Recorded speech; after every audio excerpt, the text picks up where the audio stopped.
अस्सलाम वालेकुम dear students physics online class में खुशामदीद। आज हमने डिस्कस करना है क्लास नाइन्थ का यूनिट नंबर 2, जिसका उन्वान है काइनेमैटिक्स या काइनामेटिक्स। सबसे पहले हम डिस्कस करेंगे मैकेनिक्स को। मैकेनिक्स क्या होती है तो आपने याद रखना है, मैकेनिक्स फिज़िक्स की वो ब्रांच है जिसमें हम मोशन ऑफ ऑब्जेक्ट्स को पढ़ते हैं, इसकी कॉजेज़ को पढ़ते हैं और इफ़ेक्ट्स को पढ़ते हैं। तीन चीज़ें आती हैं मैकेनिक्स के अंदर। Number one, study of motion of objects. Number two, it's causes. And number three, effects of motion. Motion के इफ़ेक्ट्स क्या होते हैं। अगर हम बात करें मैकेनिक्स की क्लासिफिकेशन की या ब्रांचेस की, तो मैकेनिक्स को फर्दर टू ब्रांचेस के अंदर हम डिवाइड करते हैं। इनमें जो पहली ब्रांच आती है उसको बोलते हैं काइनेमैटिक्स, और जो दूसरी ब्रांच होती है उसको हम बोलते हैं डायनामिक्स। अब चूंकि हमारा चैप्टर है काइनेमैटिक्स, तो हम काइनेमैटिक्स की डेफिनेशन को देखते हैं। काइनेमैटिक्स में हमने स्टडी ऑफ मोशन ही करनी है, लेकिन हमें इसमें कॉजेज ऑफ द मोशन समझने की ज़रूरत नहीं है, पढ़ने की ज़रूरत नहीं है। हम irrespective of causes of motion अगर मोशन ऑफ ऑब्जेक्ट्स को स्टडी करेंगे तो वो कहलाएगा काइनेमैटिक्स। हम कहते हैं the branch of mechanics that deals with study of motion of an object और body without discussing the causes of motion या cause of motion is called kinematics. मतलब हम कॉजेज को अगर निगलेक्ट कर दें, कॉजेज को इंक्लूड ना करें, तो मैकेनिक्स की ये ब्रांच कहलाएगी काइनेमैटिक्स। लेकिन अगर हम कॉजेज को इंक्लूड कर देते हैं तो वो ब्रांच कहलाएगी डायनामिक्स। तो डायनामिक्स में क्या होता है, the branch of mechanics that deals with study of motion of an object and the causes of its motion. Motion क्यों हो रही है, अगर हम ये भी साथ में पढ़ें कि मोशन क्यों हो रही है, तो वो डायनामिक्स में आएगा। और अगर हम कॉजेज ऑफ मोशन को इग्नोर कर देते हैं तो वो काइनेमैटिक्स के अंदर आएगा। जो इंपॉर्टेंट चीज़ हमने डिस्कस करनी है वो है रेस्ट एंड मोशन। अब रेस्ट एंड मोशन की हम जब भी बात करते हैं तो आपने एक चीज़ का ख्याल रखना है, हमेशा हम रेस्ट या मोशन को किसी रेफरेंस के लिहाज से बयान करते हैं। मतलब हम सराउंडिंग के लिहाज से बयान करते हैं, कोई फ्रेम ऑफ रेफरेंस लेते हैं जिसके लिहाज से हम डिफाइन करते हैं रेस्ट या मोशन।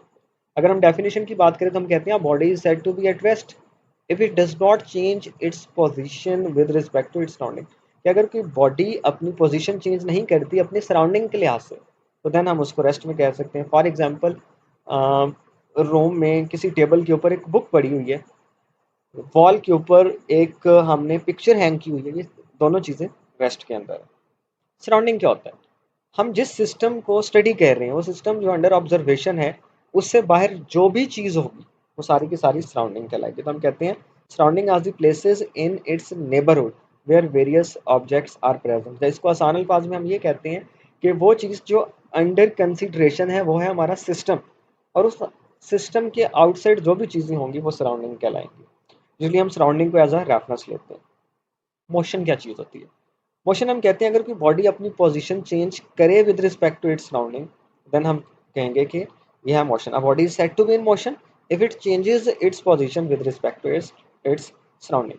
अब बड़ी इंपॉर्टेंट चीज़ जो रेस्ट और मोशन के हवाले से ये है, रेस्ट या मोशन की स्टेट एब्सोल्यूट नहीं है बल्कि ये रिलेटिव है।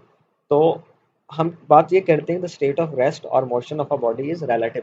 अब रिलेटिव का मतलब ये होता है कि एक ऐसी चीज़ जो रेफरेंस के चेंज होने से, सराउंडिंग के चेंज होने से, ऑब्जर्वर के चेंज होने से चेंज हो जाए, इसको हम बोलते हैं रिलेटिव। फॉर एग्जांपल, एक मूविंग बस है और उसमें जो पैसेंजर्स हैं वो उसी बस के अंदर बैठे हुए पैसेंजर्स के लिहाज से रेस्ट में है। लेकिन अगर उस बस से बाहर हम एक ऑब्जर्वर बिठा दें और वो ऑब्जर्वर उस बस को देखेगा, उसमें बैठे पैसेंजर्स को देखेगा, या उसमें बस में पड़ी हुई किसी भी चीज़ को देखेगा, क्योंकि बस मूव कर रही है तो बस से बाहर हर चीज़ के लिए बस और बस के अंदर बैठी हुई हर चीज़, पड़ी हुई हर चीज़ मोशन में होगी।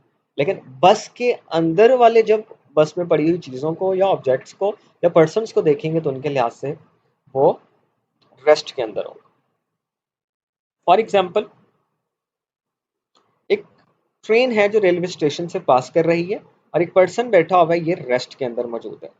अब इस पर्सन के लिहाज से अगर हम बात करें, इस ट्रेन के अंदर बैठे हुए पैसेंजर्स तो वो मोशन में है, लेकिन पैसेंजर्स एक दूसरे के लिहाज से हमेशा रेस्ट की पोजीशन में रहते हैं। मैं रिपीट कर देता हूँ, इस ऑब्जर्वर के लिहाज से चूंकि ट्रेन मूव कर रही है तो ऑब्जर्वर्स और ट्रेन दोनों ही मोशन में है, लेकिन ट्रेन में बैठे हुए पैसेंजर्स के लिहाज, एक दूसरे के लिहाज से हमेशा रेस्ट में होंगे। इस चीज़ को हम बोलते हैं द स्टेट ऑफ रेस्ट और मोशन इज रिलेटिव। अब एक बड़ा इंपॉर्टेंट क्वेश्चन तो यहाँ से बन सकता है, क्या कोई ऐसा ऑब्जेक्ट है जो साइमल्टेनियसली एक ही वक्त में रेस्ट और मोशन में भी हो? Yes, it is feasible. For example, ये एक पैसेंजर है, ये इस पैसेंजर के लिहाज से ये पैसेंजर हर वक्त रेस्ट में है, चूंकि ट्रेन कर रही है मूव, तो इस पर्सन के लिहाज से ये वाला पैसेंजर किस में होगा? मोशन में। ये वो एग्जाम्पल है जिसमें एक ही पर्सन है, एक ही चीज है जो साइमल्टेनियसली रेस्ट में भी है और मोशन में भी है। आई होप कि आज का लेक्चर आपको क्लियर होगा। इंशाल्लाह ताला अगले लेक्चर में हम टाइप्स ऑफ मोशन को डिस्कस करेंगे।